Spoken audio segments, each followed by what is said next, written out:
Japanese Prime Minister Sanae Takaichi has drawn criticism from China this week after suggesting Japan could respond with force to a hypothetical Chinese attack on Taiwan. Now, Beijing has been quick to denounce the comments from Japan as friction between the two nations continues to build. So where is this latest war on words heading to? Stephen Nagy is Professor of Politics and International Studies at the International Christian University in Tokyo, and he joins me now. Stephen, welcome back to the program. Now, besides suggesting that Japan could act militarily in case China invades Taiwan, but there's also been an award given to Taiwan's representative in Japan. So what is the message that the Prime Minister is trying to send here, specifically to China?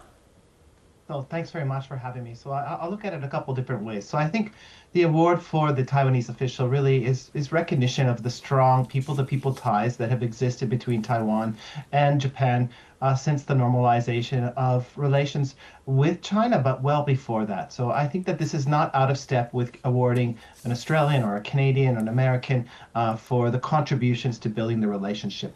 But with regards to her comments on Taiwan, I think it's not brain surgery that if there was an attack on Taiwan, it would fundamentally negatively affect Japan's security. Just to put it into numbers, about 2.3 trillion US dollars of trade go in and around the Taiwan Straits.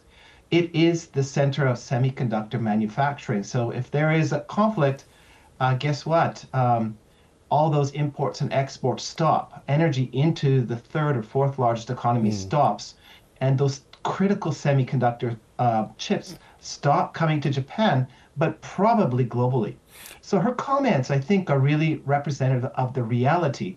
The shift is she's gone from, I think, ambiguity about what Japan's position is to a more serious and, I guess, forward-leaning position saying that, yes, we'll have to intervene to defend our interests. Yes, and Stephen, can you remind us what has Japan's long-time position been on Taiwan's status thus far? So Japan, like Australia, has a one China policy that's defined by Japan, not by Beijing. And I think this is often conflated in the media or in many circles, is that Beijing's approach to one China policy is the same as other countries. So it believes that Beijing is Taiwan and China form the same country, but their position on peaceful reunification and, again, what is the future of Taiwan is similar to Australia, and that should be negotiated between the Taiwanese and the Chinese, and it should be done through peaceful means. Yes. So apart from safeguarding Japan's national interests, as you spoke of earlier, is the Prime Minister, though, stamping her mark as the leader of a country as far as her foreign policy stance is concerned? Is she perhaps also, appealing to her support base, her pro-nationalist support base?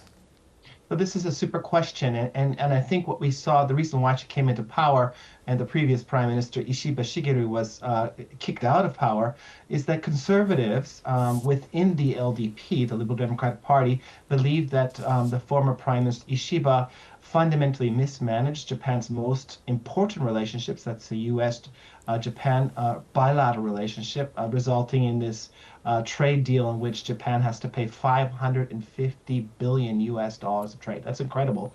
But they also mismanaged the China relationship from the conservatives' point of view in terms of becoming too close to a country that is fundamentally destabilizing the region and trying to break the rules-based regional institutions that have served not only Japan, but serve other middle powers such as Australia or Canada. And I think that is what she wants to stop this, and she wants to, her mark is to have a strong position towards China and, make Japan great again. And to do that, that means a strong partnership with the U.S.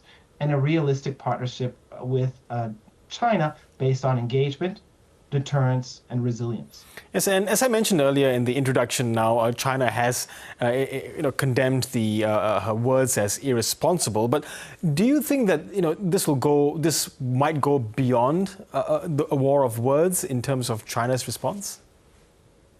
So Australia would know this very well when Prime Minister Scott Morrison called for that international investigation on Yes. COVID-19.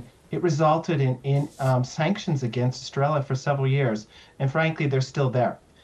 So I think there is the concern that Beijing could escalate pressure on the Takaichi government, putting pressure on Japanese businesses in China, increased inspections, suddenly accusations of regulations not being followed, exit bans again, as Australia's experienced. This is a possibility. What I think, though, the Chinese have probably learned that this does more damage to their reputation than gives them benefits, and they may take a slightly different approach to try and pressure businesses and supporters of the LDP quietly to shift their positions on Takaichi. Yes, and of course, taking things back domestically, she Yes. has been under fire, the Prime Minister, for holding a meeting with her aides at 3 o'clock in the morning for 3 hours. Does it fly in the face of those who are trying to change this overwork culture that has spawned the term karoshi, meaning literally death from overwork? So this is another interesting question, and I think there's some nuance there. She was preparing for the discussions about the budget moving forward, and they wanted to be on the same page of the book and be well briefed. She came into power and she said she's going to work, work, work, and she expects people in government to work for the Japanese people. I don't think this is actually such a controversial viewpoint amongst ordinary Japanese who see politicians as rather decadent.